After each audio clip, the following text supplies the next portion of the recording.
Magandang hapon po sa ating lahat. Narito ang latest na weather update ngayong araw ng Lunes.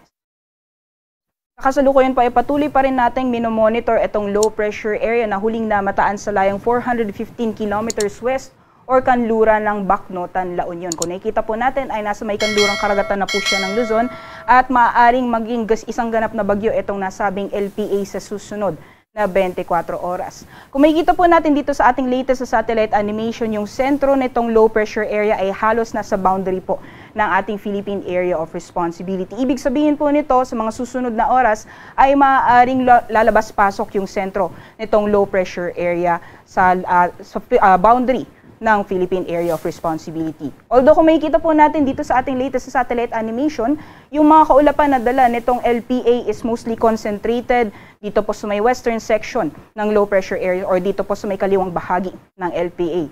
So nakikita po natin na hindi na po siya makaka-apekto or magdadala ng mga pag-ulan sa anong bahagi ng ating bansa.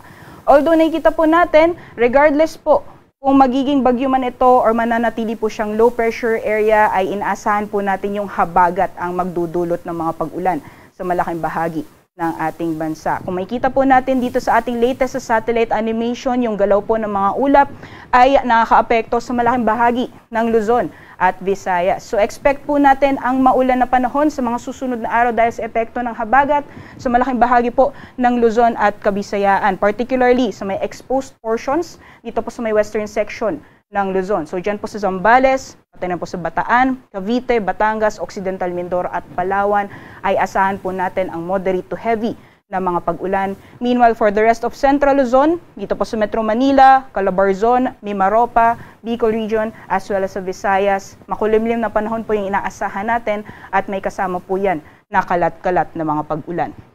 Dito na po sa may Northern Luzon, as well as sa may Mindanao, ngayong hapon po mataas lamang po yung mga posibilidad ng mga isolated thunderstorms sa mga panandalian ng mga pag-ulan. Otherwise po ay asahan po natin ang partly cloudy to cloudy condition.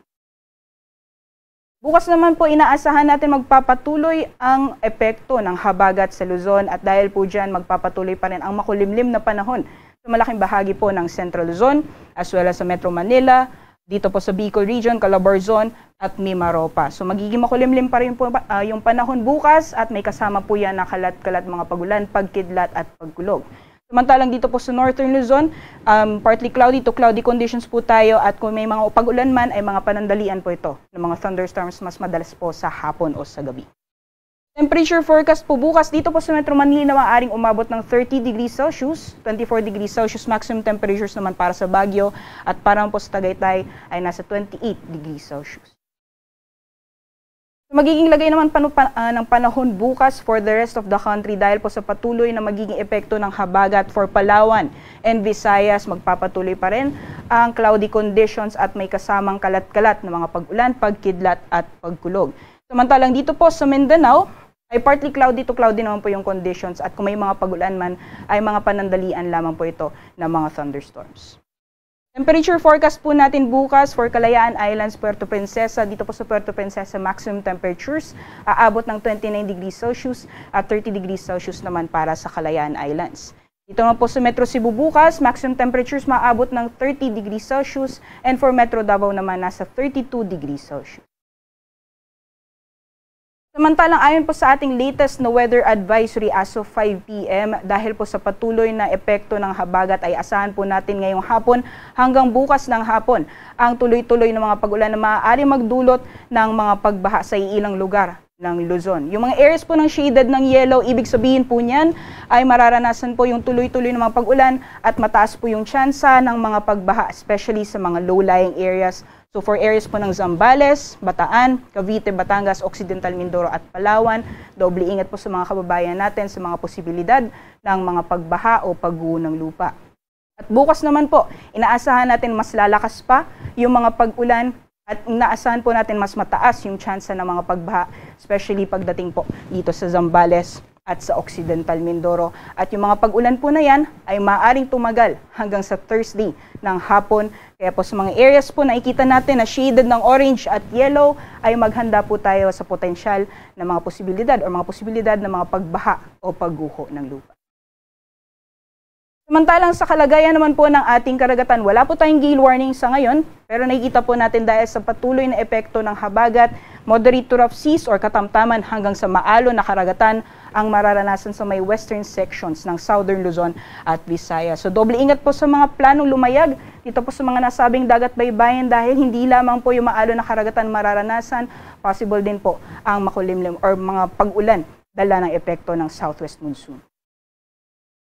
Samantalang sa mga susunod na araw, nakikita po natin na magpapatuloy pa rin ang epekto ng southwest monsoon sa malaking bahagi ng Luzon. At possible po yung mga pagulan ay tatagal hanggang Thursday.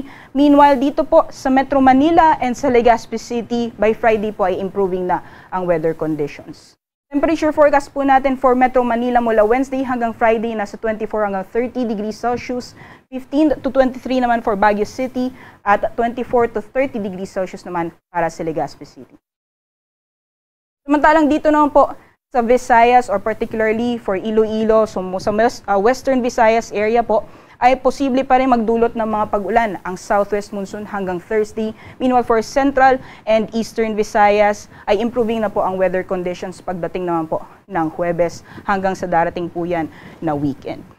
Metro Cebu temperatures naman po mula Wednesday hanggang Friday nasa 24 hanggang 31 degrees Celsius, 23 to 31 sa Iloilo, at 24 to 31 degrees Celsius naman para sa Tacloban City.